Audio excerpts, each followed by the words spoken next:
Un coup de levé, un coup de baissé. Le gouvernement Carney après sa première année. Avant de continuer, veuillez vous abonner à la chaîne pour recevoir les dernières nouvelles politiques au fur et à mesure qu'elles se déroulent. Un an après son arrivée au pouvoir, il est évident que Mark Carney dirige le gouvernement fédéral d'une manière très différente de celle de Justin Trudeau. Une grande partie des analystes d'Ottawa s'accordent à dire que l'ancien banquier central agit comme un PDG, cherchant à gérer le pays comme une entreprise de fortune 5 cents et consacrant peu de temps aux consultations, tant il est absorbé par la mise en œuvre de son programme économique. Cependant, lorsque la presse canadienne a interrogé le premier ministre jeudi, à l'approche de la réunion du cabinet, sur sa satisfaction quant au rythme de ce programme, il a répondu qu'il pourrait toujours aller plus vite. Carney a bénéficié d'un coup de pouce lors des élections de 2025 grâce au comédien Mike Myers et à son slogan « Coup dans l'air » contre le président américain Donald Trump. Le chef conservateur Pierre Poilievre a depuis utilisé ce mantra comme une critique, affirmant que Carney n'agit pas ou n'agit pas suffisamment alors que les tarifs douaniers américains demeurent en place. Un an plus tard, il apparaît que le public ne souhaitait pas une confrontation directe avec les États-Unis.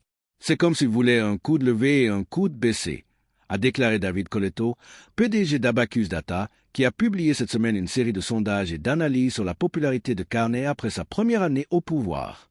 La majorité des Canadiens restent profondément mécontents. Certains se sentent trahis, d'autres pourraient même adopter une attitude plus agressive envers les États-Unis, et en particulier envers le président, souhaitant que le Canada tienne tête aux États-Unis, même si cela doit entraîner des difficultés économiques, a déclaré Coletto. Ces mêmes personnes réalisent également à quel point il est complexe et difficile de traiter avec Trump, et elles ont donc accordé au Premier ministre une certaine marge de manœuvre pour gérer la situation, compte tenu de ses objectifs, sauver l'accord de libre-échange CUSMA et maintenir une relation suffisamment solide pour continuer à faire affaire avec notre principal partenaire commercial. Cette stratégie d'équilibre semble porter ses fruits. De récents sondages menés par plusieurs firmes placent les libéraux de Carney en tête des intentions de vote, approchant les 40%, un seuil qui leur permettrait d'accéder à la majorité. Coletto a déclaré que le public perçoit une rupture nette avec la dernière administration libérale à Ottawa, sans aucun signe de regret parmi les électeurs de Carney, et que beaucoup de ceux qui ne l'ont pas soutenu affirment qu'il fait du bon travail. Le parti a effectué un retournement complet, passant d'une forte focalisation sur l'équité sociale à une préoccupation constante pour la relance économique, la promotion de grands projets d'infrastructure et l'augmentation des dépenses militaires à des niveaux similaires à ceux de la guerre froide. Carney a rapidement abandonné certaines des politiques phares de l'ère Trudeau, mettant fin à la taxe carbone controversée sur les consommateurs et supprimant la taxe sur les services numériques, un point de friction majeur dans les relations commerciales avec les États-Unis. Comparé à d'autres premiers ministres récents durant leurs premières années, Carney a consacré beaucoup de temps à voyager à travers le monde pour rencontrer des dirigeants internationaux et des PDG de grandes entreprises. Laurie Turnbull, professeur de sciences politiques à l'Université Dalhousie, a souligné que certaines des réalisations les plus notables de Carney proviennent de sa volonté de diversifier le commerce. Il a revitalisé les relations du Canada avec l'Inde, réchauffé les liens avec la Chine et ouvert de nouvelles perspectives avec le Japon, la Malaisie et d'autres pays.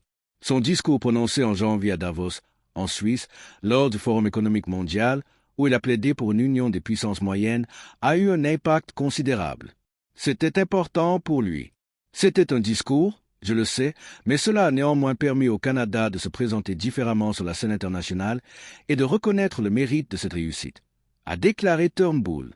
Le Premier ministre a également réinitialisé les relations entre le fédéral et les provinces, un autre contraste frappant avec Trudeau, qui a frustré les gouvernements provinciaux des Prairies, qui tendent maintenant la main à Carney. Il a établi un dialogue avec la première ministre de l'Alberta, Danielle Smith, et a conclu avec elle un accord pour la construction d'un oléoduc vers la côte de la Colombie-Britannique, au moment même où un mouvement séparatiste dans la province commençait à faire les gros titres.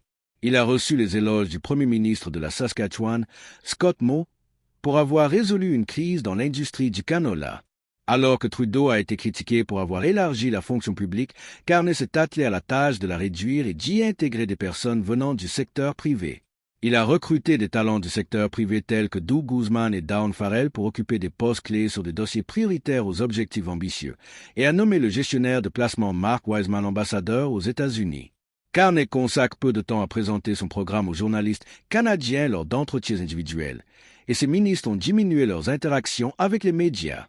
Le cabinet du Premier ministre n'a pas accordé d'interview à la presse canadienne, la plus ancienne agence de presse du pays, depuis avant la course à la direction du parti. Le Premier ministre, qui a beaucoup voyagé, a passé peu de temps à la Chambre cette année et manque parfois les réunions de son groupe parlementaire. Il a eu recours à des projets de loi omnibus, mais son bilan législatif reste limité.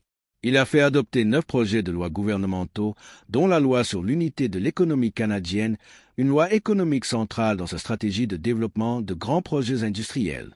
L'automne dernier, Carney a qualifié ce projet de loi de mesure économique la plus complète et, avec le temps, la plus marquante depuis des décennies. Turnbull a déclaré qu'il était encore trop tôt pour évaluer le succès de ses efforts en matière de grands projets d'infrastructure. Poilievre soutient qu'il s'y prend mal. Le Canada est dans sa position la plus faible un an après Mark Carney, a déclaré Poilievre vendredi à Windsor, en Ontario. Il avait promis d'agir rapidement pour lancer les projets, mais il n'a encore donné son feu vert à aucun pipeline, son bureau des projets spéciaux n'a approuvé aucun projet, et n'a bien sûr abrogé aucune loi libérale qui freine le développement. Au cours des 4 derniers mois, Carney a porté plusieurs coups psychologiques à ses adversaires à la Chambre en débauchant leurs collègues, ce qui a permis à 4 députés des groupes conservateurs et néo-démocrates de rejoindre le Parti libéral.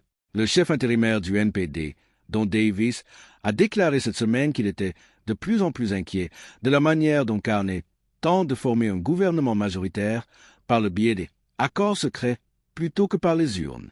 La situation pourrait se clarifier dans les prochaines semaines lors de 3 élections partielles en avril, dont 2 sont considérées comme des bastions libéraux.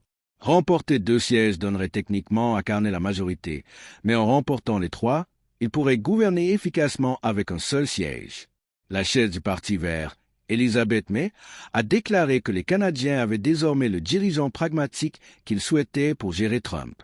Cependant, elle a ajouté que Carney avait encore beaucoup à apprendre en matière de consultation avant de pouvoir aller plus loin. Je n'ose même pas imaginer à quel point la situation sera pire s'il parvient enfin à rallier ce dernier transfuge ou à former un gouvernement majoritaire, car un parlement minoritaire avec Mark Carney comme premier ministre a été extrêmement vertical et a foncé droit vers l'objectif du moment, a-t-elle déclaré jeudi. Je n'ai rien observé qui puisse l'arrêter plus d'une nanoseconde. Coletto a affirmé que si une majorité libérale se forme, cela représentera un nouveau défi pour Carney, maintenir l'unité de ce parti hétérogène. Il a rassemblé un très grand nombre de personnes qui, autrement, ne seraient probablement pas d'accord sur grand-chose, a-t-il précisé, en soulignant que le caucus est désormais composé de libéraux de Trudeau, d'anciens conservateurs et d'un ancien député du NPD. Turnbull a mentionné que cela soulèverait également une nouvelle question pour les conservateurs. Ont-ils besoin d'un nouveau leader? Si Carney parvient à obtenir sa majorité, c'est une très mauvaise nouvelle pour Poilievre, car cela signifie que le gouvernement est en voie de durer un certain temps, a-t-elle déclaré. Ce qui implique que les conservateurs doivent commencer à se demander s'ils souhaitent aller aux élections avec Poilievre. Merci d'avoir regardé jusqu'à la fin. N'hésitez pas à partager vos réflexions dans la section commentaires et n'oubliez pas de vous abonner à la chaîne pour plus de mises à jour.